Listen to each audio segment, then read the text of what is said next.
OP Singh ji, आज खुशी का दिन है उनके लिए जो इसमें स्थान पा गए, बाकी सबके लिए शोक का काल है। जो गांव देहात में नाथ फूफा चाचा से रुपया उधार लेके तेल डलवाए गाड़ी में और दिल्ली लखनऊ एक कर दिए, उन सब के प्रति मेरी गहरी संवेदनाएं हैं। क्या? क्योंकि सभी अपने लोग हैं, कोई पराया तो है नहीं। विश्व बंधुत्व का मामला है। फिर उत्तर प्रदेश तो मेरा भी गृह क्षेत्र है, गृह राज्य है। लेकिन खैर चलिए, दुख भले किसी को हो, सुख किसी को, लेकिन एक चर्चा तो करनी होगी। मैं फिर मूल सवाल पे आता हूँ ओपी सिंह जी, यही लिस्ट ऐसी ही आनी थी। इसमें एक भी व्यक्ति ऐसा नहीं है जिसके लिए कोई हमको ये विद्वान ये समझा पाया कि अग्निहोत्री जी समझो इनको खोजने में 6 महीना लग गया है। भागवत जी से लेके और अनिल जी तक सब लगे, तब जाके उनको खोज पाए हम लोग। और पंकज चौधरी, रामलाल वगैरह सब लगे थे, धर्मपाल जी, कुछ सब जाने पहचाने सतह पर खड़े लोग थे नहीं। फिर इतना समय, और वो भी देश का सबसे बड़ा सूबा जिसको चुनाव में जाना है। अभी मैं कह नहीं सकता ऐसा होगा, लेकिन मान लीजिए जनगणना का टाइम टेबल क्लैश किया तो दिसंबर में चुनाव हो जाएगा उत्तर प्रदेश का। ओपी सिंह जी, अगर ऐसा हुआ तो 6 महीने में ये कोई एलियन है क्या सब लोग? हम इनकी क्षमता नहीं जानते। ये जिलों के ही कार्यकर्ता हैं सारे। इसमें लिस्ट में आप मुझे बताओ कौन है जिसकी प्रदेश व्यापी पहचान है, जो आज लिस्ट जारी हुई। Tell me one name. कि नहीं अग्निहोत्री जी, ये सहारनपुर से सोनभद्र तक जहां खड़ा हो जाएगा 10,000 आदमी इसको तुरंत आ जाएंगे। टेल मी वन नेम जिन हम मान लें कि इसको खोजा, ये उपलब्धि है।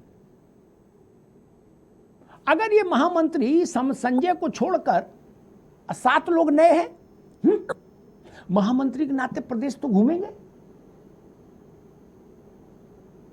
उत्तर प्रदेश में अभी बरसात भी आएगी, पूरा प्रदेश नहीं घूम पाएंगे और चुनाव का नगाड़ा बज जाएगा। ओपी सिंह जी, क्या देर हुई? अर्थात जी, बिना किसी तर्क वितर्क के 2 बातें मैं स्वीकार करता हूं।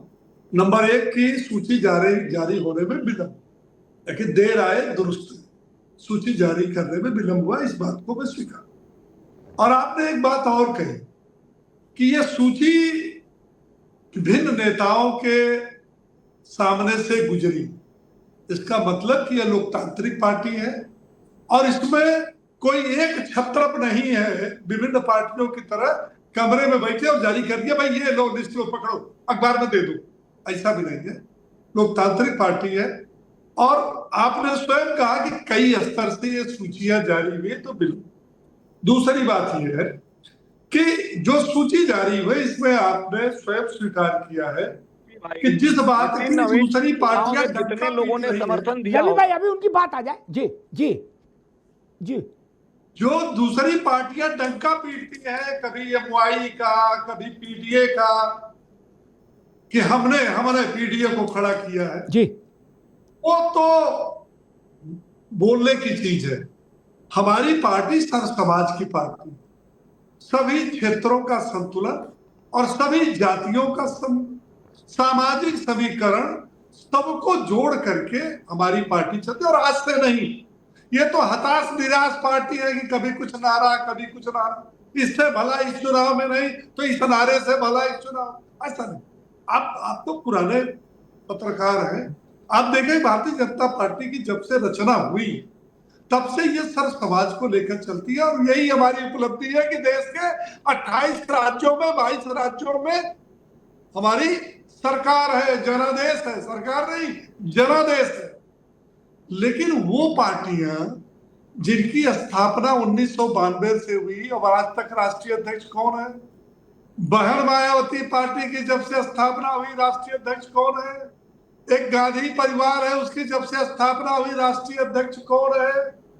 इस तरह से देश के अंदर जितनी भी पार्टियां हैं उसमें 90% से अधिक परिवारवादी और वंशवादी पार्टियां, ये नेता हैं। क्यों? क्योंकि इनके ये पुत्र हैं, इनके ये पिता है, यही ना।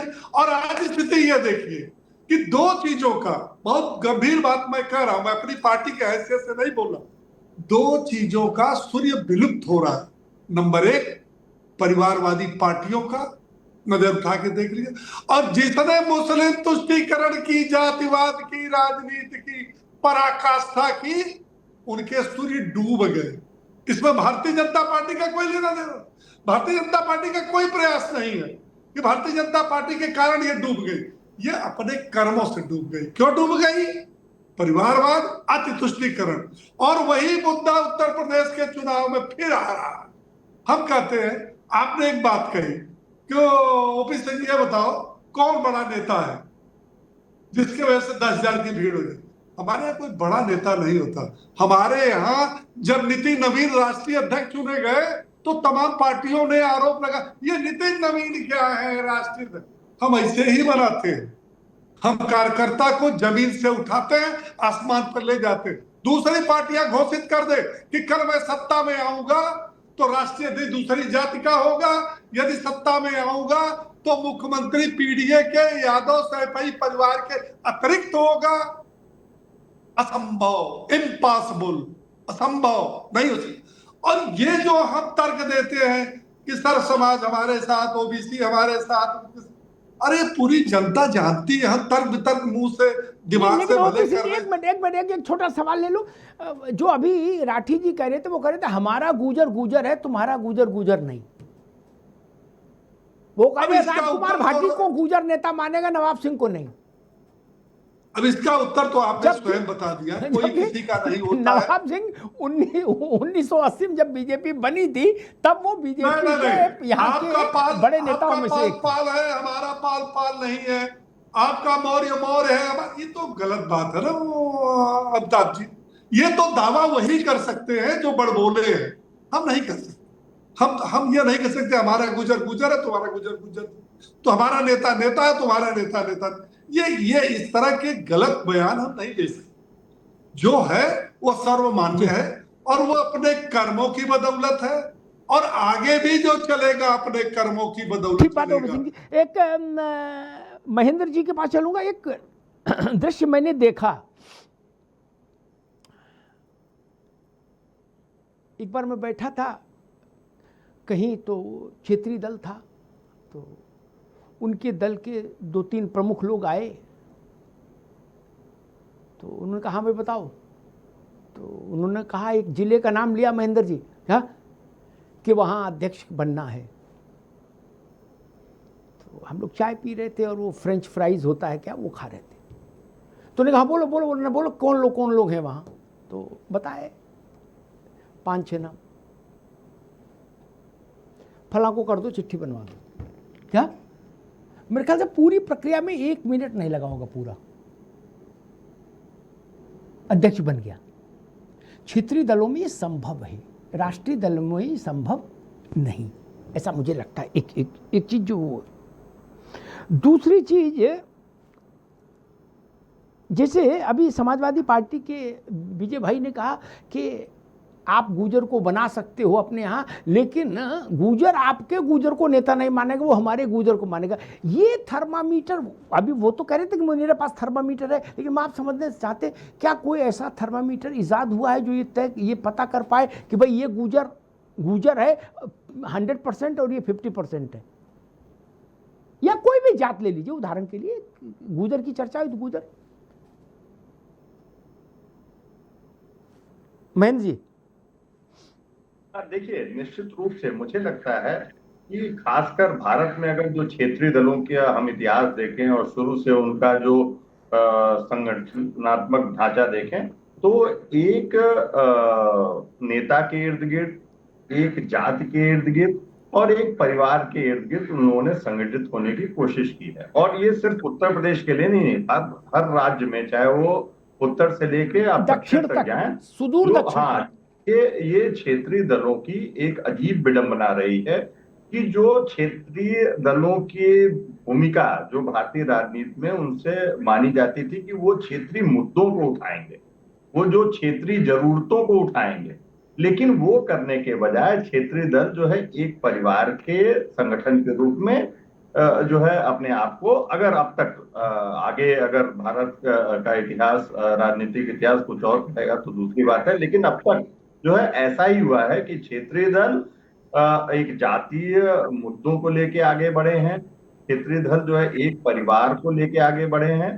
तो ऐसे में ये बड़ी चुनौती है। हाँ, निश्चित रूप से जैसा आपने कहा और जैसा भारतीय जनता पार्टी के प्रवक्ता महोदय ने कहा, क्षेत्रीय दलों में क्योंकि सत्ता जो है, जो शक्ति जो है एक व्यक्ति में केंद्रित होती है, तो निर्णय आसानी से और जल्दी ले लिए जाते हैं, क्योंकि और के सामने से जो आपने बात कही कि वो सूची पे व्यापक विमर्श नहीं होता है।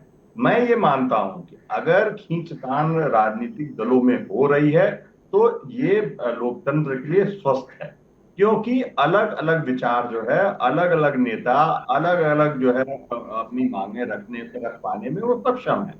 तो ये निश्चित रूप से, हाँ, जो बात हो रही है जातियों की, तो ये और एक बड़ी विडंबना रही है कि भारत में जो क्षेत्रीय दल है वो जाति केंद्रित हो गए। हालांकि उन्होंने शुरुआत की जो है क्षेत्रीय मुद्दों से, व्यापक सामाजिक न्याय की राजनीति से, जो है आप कहें कि पहचान की राजनीति से, लेकिन आगे बढ़कर वो एक परिवारवाद और अपने जो है एक जाति तक सीमित होकर रह गए। वो व्यापक सामाजिक न्याय के मुद्दे को कहीं न कहीं उन्होंने पीछे छोड़ दिया। तो ये एक बड़ी चुनौती है भारतीय राजनीति। ठीक बात है। जो राष्ट्रीय दल है, चाहे वो भारतीय जनता पार्टी हो, कांग्रेस हो, राष्ट्रीय दल ये इस तरीके की जो आप कहें कि पैरोकियल, संकुचित जो मुद्दों की तरफ वो जाने से अपने आप को कहीं न कहीं रोकते हैं और रोक पाने में ठीक। महेंद्र भाई, मैं रवि जी के पास चलूंगा एक नए विषय को लेके, उसी विषय पे विजय जी से भी प्रश्न पूछूंगा, लेकिन आएंगे आपके पास, आएंगे। आप तो बहस का तरीका जानते हो, इनके रवि जी के बाद आपके पास वो बात ओपी सिंह की बात। एक बात मैं और कहूंगा कि कांग्रेस और भाजपा में सर्वोच्च व्यक्ति, मैं अपने अनुभव की बात बता रहा हूं, ये कहीं गूगल में नहीं लिखी, सर्वोच्च व्यक्ति, सर्वोच्च मतलब राजीव गांधी, सोनिया जी, जब सोनिया जी का इरा था, अब तो वो चलो तकनीकी तौर पर खड़गे जी हैं, राहुल गांधी, या इधर वाजपेयी जी, अडवाणी जी, और अब नरेंद्र मोदी। रवि भाई, मैं व्यक्तिगत बता रहा हूं, जैसे मान लीजिए रवि प्रताप से प्रसन्न हो जाएंगे, भाई ठीक है इनको राज्यसभा भेजना है, ठीक, प्रसन्न हो गए, फिर जाएंगे, ये तय हो गया, जाएंगे चाहे कुछ हो जाए। लेकिन वो रवि प्रताप से कहा जाएगा कि रवि जी इन 5 लोगों से मिल लीजिए अलग अलग, क्या, और ऐसा कुछ इंप्रेशन मत दीजिएगा कि मैंने कुछ कहा है, क्या, जाइए इन 5 लोगों को मिल के आइए, क्या। भाजपा में वो संख्या 10 हो जाएगी, क्योंकि इनके पास वैचारिक परिवार भी है, सच्चाई है ये, वो माने ना माने टीवी पे, लेकिन वैचारिक परिवार भी उसमें दखल रखता है, तो वहां 10 जगह जाना पड़ेगा। बसपा में, सपा में, तृणमूल में, डीएमके में, एआईडीएमके में, बादल साहब की पार्टी में, उसमें बोले रवि जी कल पर्चा भरो राज्यसभा का, डन हो गया, क्या, कहीं नहीं जाना, किसी के पास नहीं जाना। ये शैली का अंतर है, ये बड़ा, खैर वो विषय नहीं। रवि भाई, आपका गठबंधन है और मजबूत गठबंधन है, अखिलेश जी और आपका। उसके बाद एक बड़ा अलबेली चीज घट गई, मध्य प्रदेश की कांग्रेस ने और देश राष्ट्रीय कांग्रेस ने मध्य प्रदेश के भाजपा के मुख्यमंत्री के ऊपर तीखे आरोप लगाए, एक अखबार की रिपोर्ट को सामने रख के मोर्चा खोल दिया, क्या। अखिलेश जी ने उससे ठीक उलट रुख ले लिया, उनने कहा कि मोहन यादव को इसलिए घेरा जा रहा क्योंकि वो यादव है, कोई जमीन नहीं उसने ली, यादव है इसलिए। तो ओवैसी ने कहा कि मोहन जी के सम्मान में भैया जी मैदान में। ये मामला थोड़ा अपच नहीं करेगा, आदमी कहेगा ये ससुर क्या बवाल है, ये पीडीए तो राज्यों की सीमा लांघ के बिल्कुल ऑल पार्टी डेलीगेशन हो रहा है। भाई जिस विषय को आपने केंद्रीय स्तर पर उठा दिया, उसके साथ आपके एलाइज को तो रहना चाहिए था। उन्होंने क्लीन चिट दे दी मोहन यादव को, अखिलेश जी ने। रवि जी, अमिताभ भाई, कभी कभी क्षेत्रीय पार्टियों को जो उनका एक अपना नैरेटिव होता है उसी के इर्द गिर्द ही रहना पड़ता है, और जितनी भी क्षेत्रीय पार्टियां होती हैं अमिताभ भाई, वो किसी व्यक्ति से ही बनती हैं अभी व्यक्तियों के समूह क्षेत्रीय तक नहीं, ये जान ली। अभी हमारे बीजेपी के प्रवक्ता कह रहे थे कि क्षेत्रीय पार्टियां लोगों के सूरज डूब गए। ओपी भाई, हम लोग हिंदुस्तान में रहते हैं, हमें जहाँ 6 महीने बाद सूरज आएंगे, यहाँ तो 10 से 12 घंटे बाद सूरज का प्राकट्य हो जाएगा।